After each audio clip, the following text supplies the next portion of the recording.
the continuing story of Peyton Place.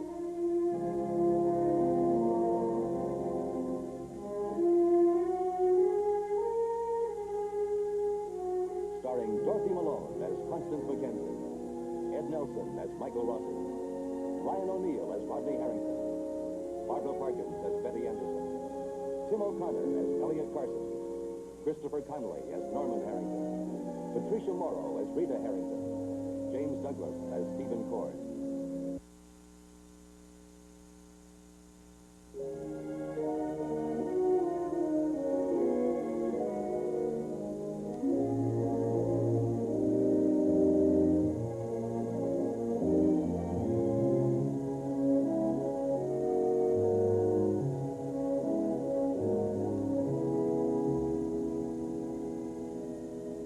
Betty Anderson Cord once again had involved Rodney Harrington in her marital problems.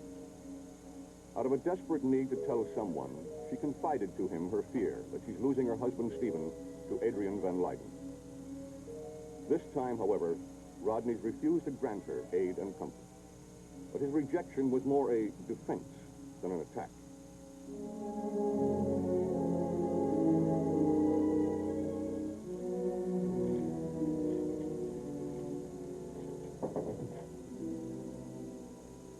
At least you knocked. Well, that would have been announced, but your secretary's not out there. It's a pity she missed you, dressed up. What do you want, Rod? What do you want, Stephen? My grandfather's money, his fiancée, or both? Look, if your collar too tight, you're not making much sense. Oh, that's right. You're right.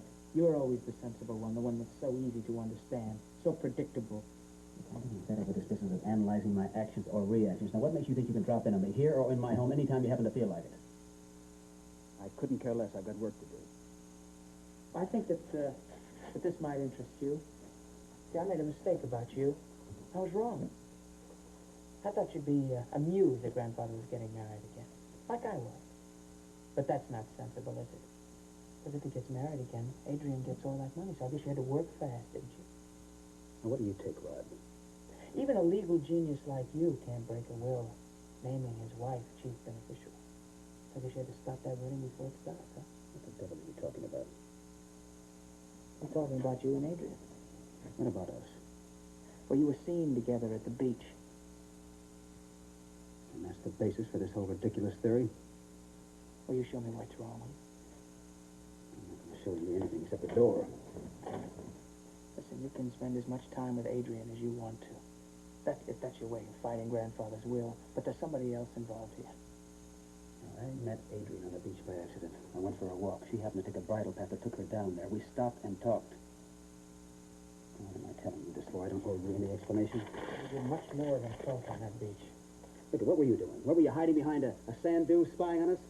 Now, what are you anyway? A man or a small-town gossip who has nothing better to do than spread rumors? That's it, Steve. Blow your top. Talking about the other guy's always a great defense. Look, I don't have to defend myself, not to you. Now, you believe all the gossip and rumors you want to. But don't come around here acting self-righteous. In fact, don't come around here, period. Now, get out. I'm not finished yet. You're hurting Betty. Stay away from my wife. You keep meeting Adrienne, accidentally or otherwise. And that leaves the road clear. Right. Now, stay away from my wife.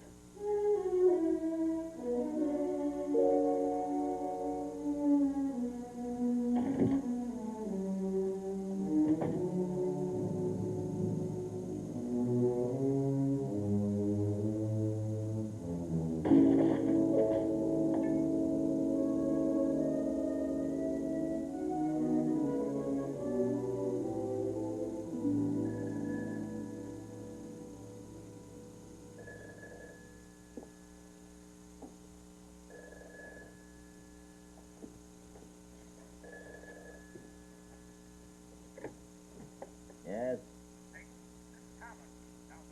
Oh, yes, Tomlinson, what can I do for you? Well, I'm sorry to bother you, but I just had a telephone call from your grandson, and I thought you might want to hear about it. I have 3 grandsons, Tomlinson. Perhaps you'd be so good as to tell me which one. Well, it's coming to that. With Rodney. He had an appointment to see me this afternoon to talk about a loan. Oh, what time? You expecting him? 3 o'clock right here in my office. I'm attending to it personally. good. Have Rodney wait in your office, please, Tomlinson. And don't tell him you called me. Just ask him to wait. Don't worry, Mr. Peyton. I won't let him know. He made it a point to tell me that he didn't want you to know about it. That's all right, Tomlinson. Thank you.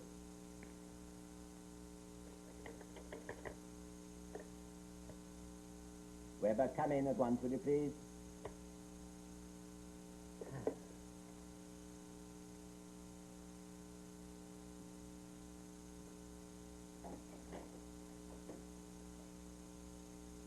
Weber, have you seen to the car? Car's all slicked up and raring to go, sir. There's more to the care of a fine automobile than just keeping her slicked up, Weber. You don't have to tell me that, Mr. Payne. I feel towards that car like it was my own baby. Then I take it you've taken care of that scraping noise. Scraping sound? There's no scraping sound, sir. That motor purrs like a pussycat. Last time I rode in her, I distinctly heard an unpleasant sound. I'd like you to check her over thoroughly. Yes, sir, but I think... Weber, before you attend to the car, will you ask Mrs. Cord if she'd be so kind as to take me to the bank at 3 o'clock? The car should be ready by then. Ask Mrs. Cord, Weber. Yes, sir.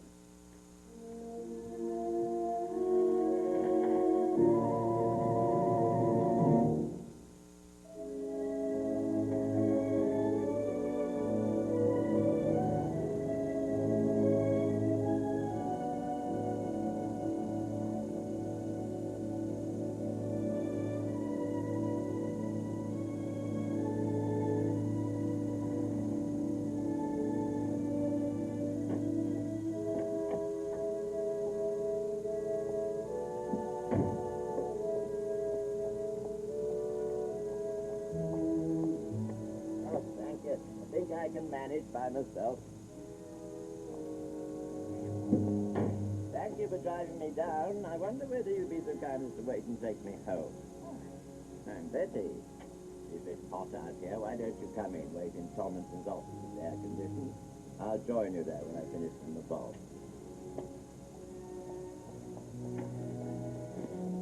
Thank you.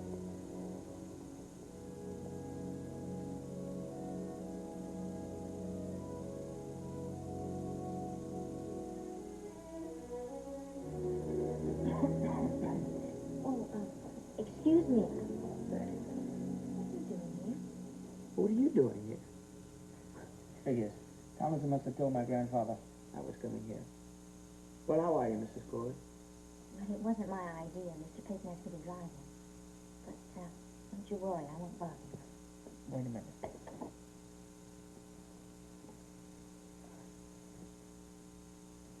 I want you to try and understand something. Never mind. You have problems of your own. Yeah, and you're most of them. I'm sorry I've been bothering you. I thought we were friends. Friend? I don't want to be your friend, Betty. How do you think it feels to be good old friendly Rodney? Somebody to confide in. Yeah, I'm not a block of wood. Now, you know how I feel about you. You expect me to act like a third party, a professional marriage All counselor. right. I told you I'd leave you alone. There's only one person to talk to. That's your husband. Well, what can I say to him? I know you're involved with Adrienne, and I want you to stop it. If that's what you think, What if he won't stop it? What if he denies it? then it's up to you, Betty.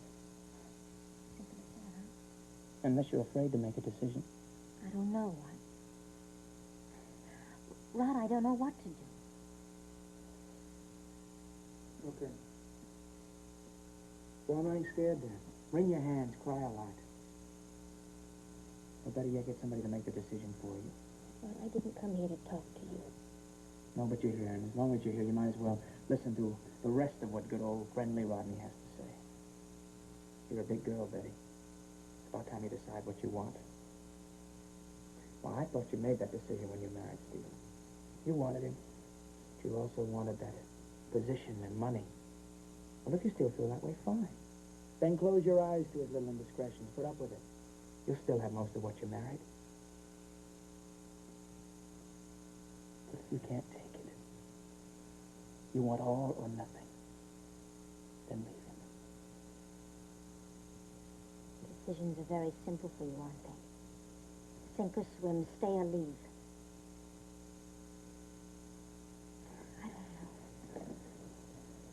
Maybe I married him thinking about that house on the hill and other things.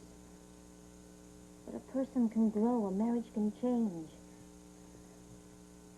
Or aren't you aware that I might have feelings for Steve Netter that are deeper than any amount of power or prestige or money he could ever give me? Now, if it were just a simple decision, Rodney, I wouldn't have bothered you in the first place.